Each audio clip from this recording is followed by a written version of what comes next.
All right, you know what it is. Unique Make Audio, man. I'm here. You know what I mean? I'm gonna tell you about Atwater. I like Atwater. Let me tell you now, Atwater was the craziest joint I was ever in. Atwater was so goddamn wild, man.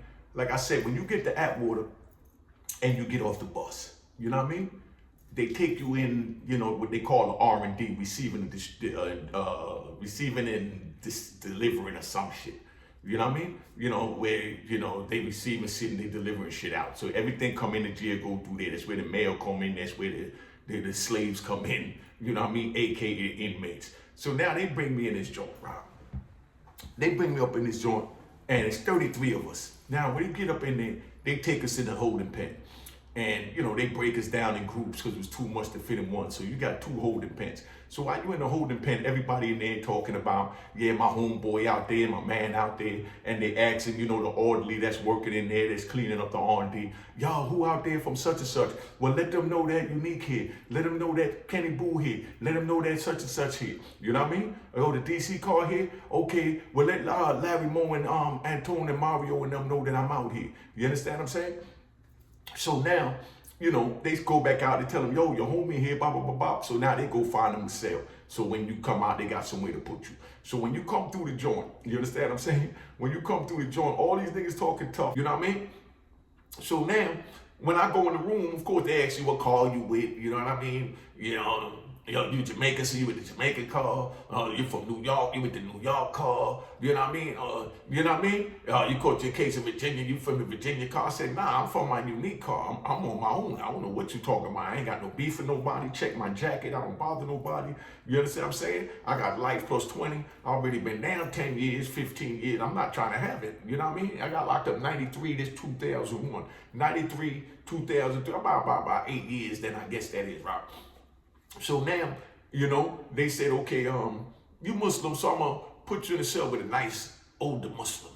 You know what I mean? He laid back, all he does is legal work, he does everything, you know what I mean? He'll be able to help you with your deen or whatever you need, you know what I mean? And that's what it is, you know what I mean? So now, they let me out, and I go down there to the unit. When I go down to the unit and I walk into the unit, I open up the cell, you know what I mean? And like I said, you know, I love my DC homies, but they open up the door, and it's like 7 little DC dudes in there. One nigga braiding hair, another nigga sniffing dope, you know what I mean? Another nigga rolling joint, another nigga cutting up dope, you know what I mean? But they supposed to be in a cell with an older Muslim dude I was supposed to go lay back in. So I'm looking like, damn, I must be in the wrong cell. And they said, nah, they told us that we getting a celly. We thought you was from, you know, DC. And I said, nah. So then here come my man. I'm gonna even say his name because he looked out, and you know, when I first got there. My man Nut. You know, Nut is Rayful's co-defendant. You know, Lil Nut that got shot up. So Lil Nut, I was with him in Lewisburg and all that. You know what I mean? And in Allenwood. So Lil Nut comes up over there, and he sees the little homies, and he said, oh, no, that's the big homie from New York. He family, he used to hustle down in Southeast DC. You know what I mean? You know, that's the homie. Y'all young, so y'all don't know him. Let him on up in there. You understand what I'm saying? Now, if he wouldn't have came and stamped it, and they would have said they don't want me in the cell, I would have had to sleep in a day room. You know what I mean? Because the police, they ain't gonna find you no cell. They give you a fake cell when you go through R&D. But when you get to the unit, you know what I mean? The police ain't got you in no bed book. They ain't got none of that. That's how disorganized, you know, Atwater was. You know what I mean? So now I go up in the cell, and they got these dudes up in there. So my man Nut pulled me up and said, yo, family, you ain't gonna try and stay there. Let's go across the hall. We're gonna see your homie. You got your homie over there in 6 block. We're gonna go see your homie, and, you know, he gonna find you a cell. You know what I mean? Or we gonna, you know, we find you somebody to buy a cell from. I know you got money and you can do what you need to do, and you need your own. You know what I mean? So now, I said, nah, I'm good. I'm going to stay with the little homies. You know what I mean? Because I like talking to the younger people to see what was going on out there while I've been in here so far these 8 years. You understand? So now I stay in the cell with them and everything good. So I talk to them. They cleaned up all that. They know when I come in there, don't be doing all that. And, you know, they was real respectful, man. Like I said, the DC brother was respectful. You know what I mean? So now we up in the joint, and all hell breaks loose. You understand what I'm saying? So I want you to understand that in this joint now, you understand? There was nights where I was drinking White Lightning and, you know, smoking weed, you know what I mean, and chilling, and you understand? But I'm sober enough to make it back to my block. You understand what I'm saying? But now the other homies that's still smoking and drinking and chilling, you know, they might be too messed up. You know what I mean? So niggas just pass out. So dudes say, yo, go ahead, let him spend the night here. You know what I mean? I'm gonna let my celly go over there to, you know, his unit. Go spend the night in his bed. Because all you gotta do is make sure the bed book count is good. So they don't care what name is in the room in Atwater this time. They just want a body in the room. So they don't know where any goddamn body is at. So imagine being in a jail where you can say, man, I'm gonna spend the night over here, such and such, and you know, because he got some weed. You know what I mean? And we gonna drink and, you know, hang out. You know what I mean? But that's how, you know, Atwater was. You just pick your mattress up and move anywhere on the compound and go where you want to live, and that's it. You know what I mean? And, you know, and you ain't got to tell nobody nothing. You ain't got to do nothing. All they care is at the end of the night or the end of every count that when they send in that number, all the numbers is, you know, add up to 1,500 inmates. They don't care who and what individual bed and all that like they do in the other joint. That's the thing about the feds. The feds is tight on everything. So they want to know who in the bed book, who in the top bunk, bottom bunk. They walk around doing bed book check and all that. But Atwater didn't do none of that bed book check shit. You just find somewhere to live and it's on you. You know what I mean? So that's how wild it was. But then now it backfired on them. You understand what I'm saying? It backfired on them because that's how a cop wound up getting killed. It was so wild out there in Atwater that, what was it? Dublin, I think it is, in California, where the main office is for that West Coast. They wrote them telling them, yo, you got inmates beating up the police every day. You understand what I'm saying? You got niggas, you know, ODing. You know, you got niggas getting caught with knives like a mother. You know what I mean? We ain't got no DHO to send out there. DHO is like the court line. It's like the court system. When you write you a shot, you go through it and you tell them how you plead and all that. They didn't even have none of that out there. So dudes was getting shots, would get a knife shot. They take this joint, give you a shot, send you back to the unit. You don't even go to the shoe because the shoe is filled with niggas that's getting stabbed up for being hot, owing money and all that other shit. You know what I mean? So, you know, you know, they said somebody gonna get killed, man.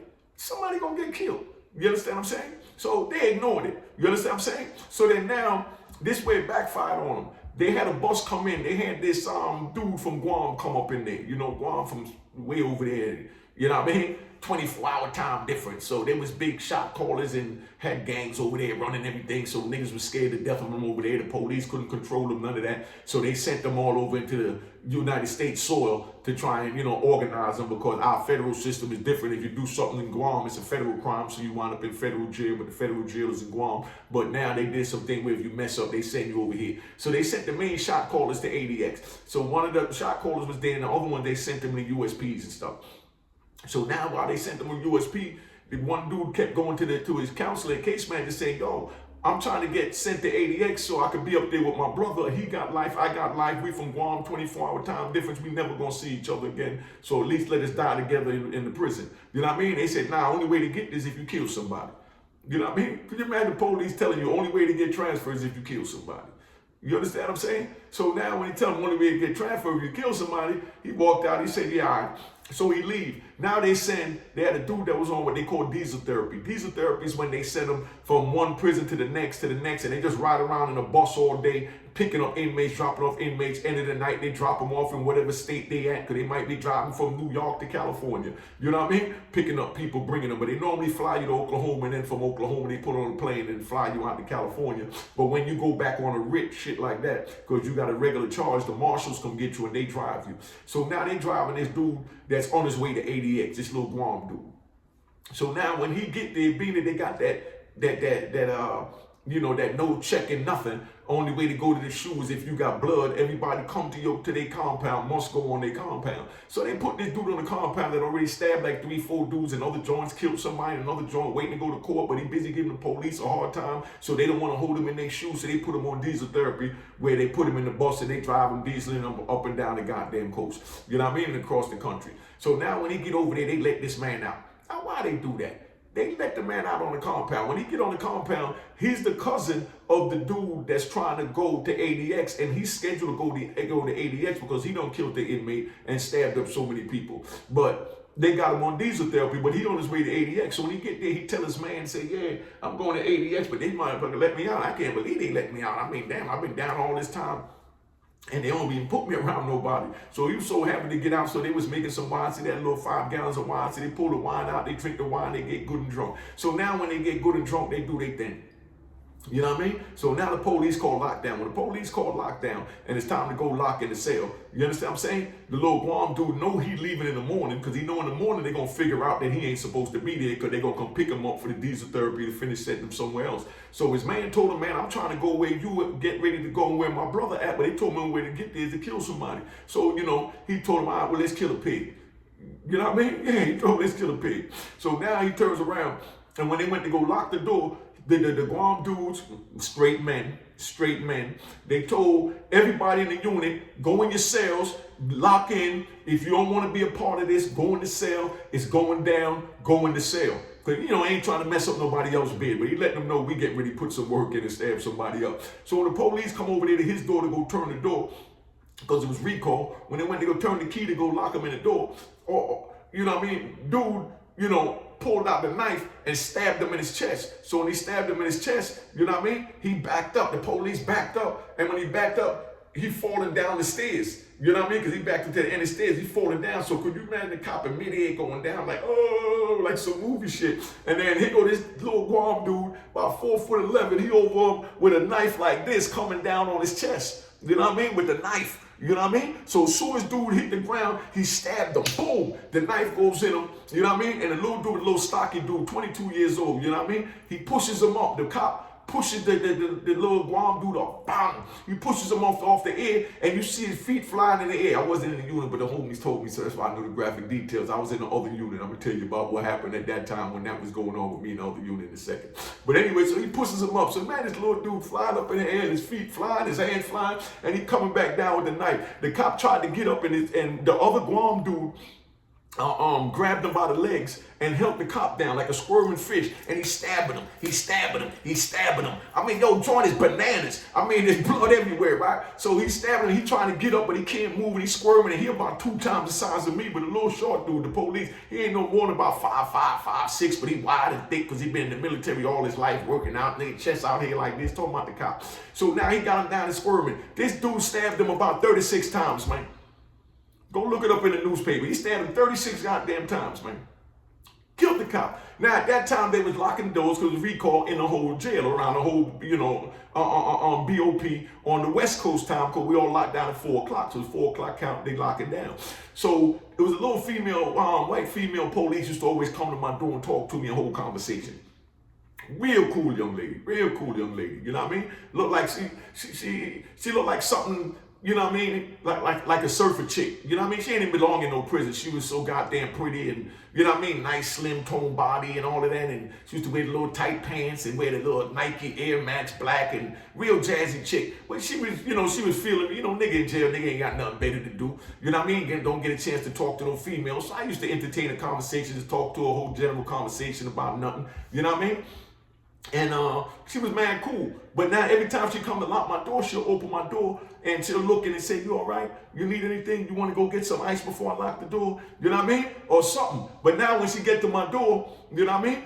She went and she opened my door and to ask if I need any ice or wanted to get anything, because she always looking out.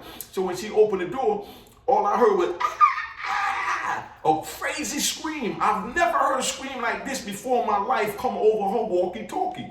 You know what I mean? What it was the case manager in the unit that the killing was going on with the cop, walks in the unit and she witnesses this and she hits the deuces, the woo, woo, woo, woo. You know what I mean? And she squeezed the thing on the radio and she couldn't even talk. All she could do was scream, ah! So while she's screaming, you heard it penetrating through the little walkie-talkie speakers. So the lady slams the door shut and she runs on the other side. I look out the window where I'm facing that unit and I see all the police running there. I don't know what's going on at this time. You understand what I'm saying? But come to find out, that's when they killed the cop. You understand what I'm saying? I mean, you know, they locked us down, man. This was like June 12th, 2000, June 12th, like 2007. About 2008, man. About 2008, June, you know, June 12th. You know, I'm good at dates. But it was so crazy. You understand? They locked us down from June to December. They never opened the door for nothing. We didn't get no toilet paper. We didn't get no soap. Matter of fact, yeah.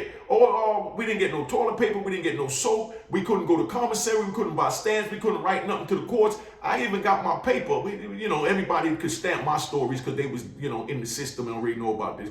But I got the papers that they sent the memo to all the court systems, including the Supreme Court, that everybody in Atwater is locked down and we're not getting no stamps. So anybody that got open cases, put them on hold until they send them another memo, so they time don't keep running for their appeal. You know what I mean? Because they knew they was gonna keep us down that long. Yo, these people didn't open the door for 6 months, couldn't take a shower.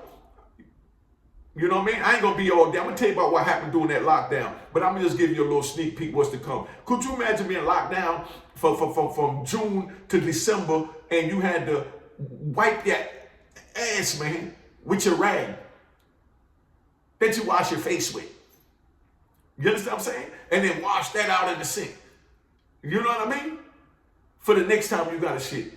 You know what I mean? So luckily I had a store at the time, so I had a bunch of extra items because I was selling, commissary and, cosmetics to the inmates. So I had about 50 bars of soap and all that. So at this time, I'm talking about a bar of soap that was costing like 99 cents. I'm getting $7, $8. Yeah, I was gouging. But, it's business. You know what I mean? And, soups that cost 50 cents, nigga getting $5, getting a Booker stamp for a cup of soup because they not even feeding you. Like I said, I feel like getting into it. But just imagine living like that, though. 6 months, you don't get no shower. We ain't get a shower for 6 months, my nigga. So if you want to enter into that world, you keep doing what you're doing. We ain't get a shower for 6 damn months. 6 months, they never opened that door. And we ain't even get a shower for 6 months. We had to wash up in the sink, what you call a bird bath. We just wash up your nuts and, hit your armpits. And you understand what I'm saying? And you couldn't even use your rag no more because that became your ass rag. You understand what I'm saying? Come on, man, your ass rag. Your face rag became your ass rag. I mean, come on, my nigga. You know what I mean? But I'm going to give you how that whole 6 months played out in there because I was locked in with another nigga for 6 months and a nigga that I barely even know. You know what I mean? So you can imagine how that was. Everything he did I thought was disrespectful. Everything I did he thought was disrespectful. So we was, at each other's throat the whole time for 6 goddamn months. But we learned how to work our way through it. But let me tap out. Been on here long enough, man. But like I said, that's how the cop got killed. That's how we was out there in the Atwater. I mean, it was a mess, but it was real. All right.